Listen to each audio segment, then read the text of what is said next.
எதற்காக பயப்பட வேண்டும்? யாருக்காக பயப்பட வேண்டும்? என்ன நெருக்கடி?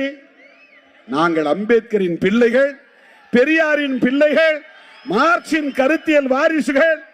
அதனால் ஒரு முடிவை துணிவாக எடுத்து, தெளிவாக எடுத்து, உறுதியாக நிற்கிறோம். எல்லா கதையும் அடைச்சிட்டு இவர் என்ன பண்ண போறாரு?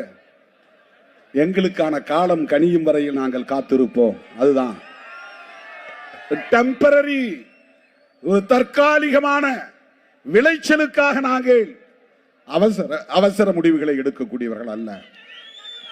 நான் சொல்லுவேன், எங்களை நோக்கி அதிகாரம் வரும், எங்களை நோக்கி நாற்காலிகள் வரும், எங்களை ஒரு ஓரமாக உட்கார் என்று நீ சொன்னால் அதுதான் அந்த மேடையின் மையமாக மாறும். எங்களை இறங்கி போய் ஒரு ஓரம்